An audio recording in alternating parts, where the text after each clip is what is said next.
Brian Dueck has a strange situation pending, or not pending, but going on for him. Not only is he suffering the stresses of being a CPGA golf professional, but when he's not busy doing that, he ends up taking on the job of being a hockey official. And I can't think of anything more frustrating and nerve-wracking than doing that job. So let's get a little bit more knowledge about Brian and what Brian does and how he does it. Welcome, Brian Dueck. How you doing? Just great, just great. And yourself? Good, good. Well, you were just telling us that you've having a particularly busy day today, so 10 questions in 10 minutes and we'll just get right at it. And I guess the first thing I want to do is, why the heck would you take on two jobs, like a golf professional and a hockey official at the same time? How do you manage that? I mean, you must be one of the most nervous guys in the city. Not at all. No. No? First of all, they are in opposite times of year, so that works good. Of course, yeah. And I enjoy both, obviously golf, and I enjoy hockey. So just a quick situation here. Is the back nine coming along? The back okay? nine's coming along fantastic. We're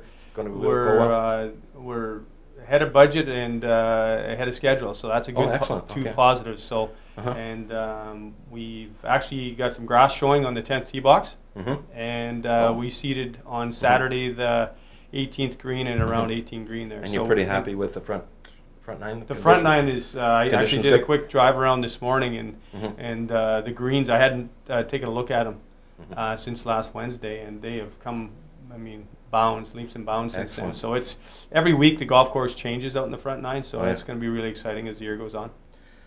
Okay, forget about boxers and briefs. Interlock or overlap? Oh, I interlock. You interlock. I interlock. You're one of the few. There's not too many. What would you say the average is usually, or percentages? You know, it's probably when a person first starts the game, whoever kind of taught them. Well, that's my next question. Where did you get your start? Pick it up.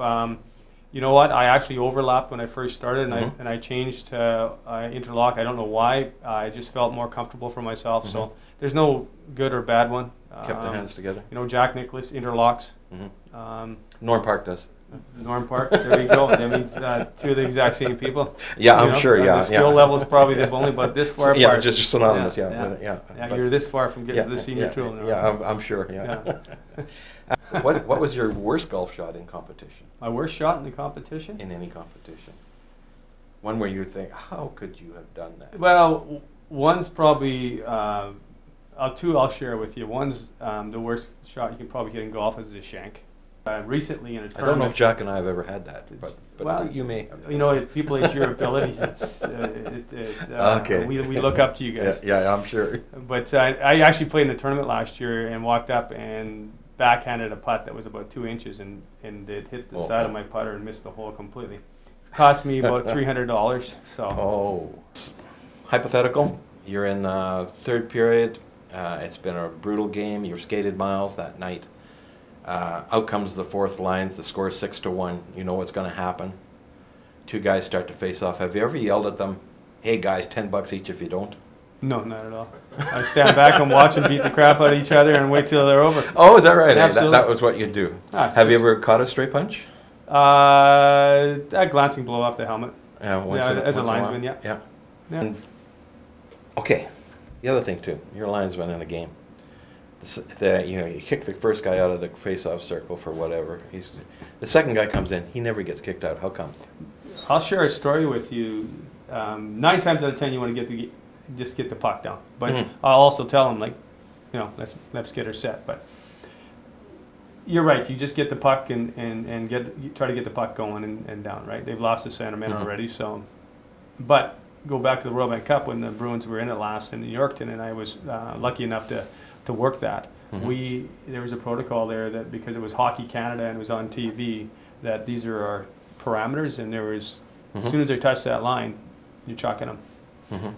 There was a team down, okay, and if you chuck 2, you're probably going to get a possibility of a penalty for delay of game. Delay of game, okay. So I ended up having to chuck 2. There was no penalty, but a defenseman had to take the face off because they were short-handed. And it's but again, every morning there was meetings with the coaches and Hockey Canada and our supervisors Mm-hmm. that stated that this will happen. So Yeah. stay out, keep your wingers out. And Very good. So Okay. they tested the waters and Yeah. they So found out. that's So that's the only time I've ever seen two kicked out. But two it's, going yeah, that you've had. but To, it's rare. It doesn't happen. yeah. You try to get the puck down so that you don't want to put the onus on the referee to call that penalty. Well, again, the game's not yours; it's the fans and the players, right?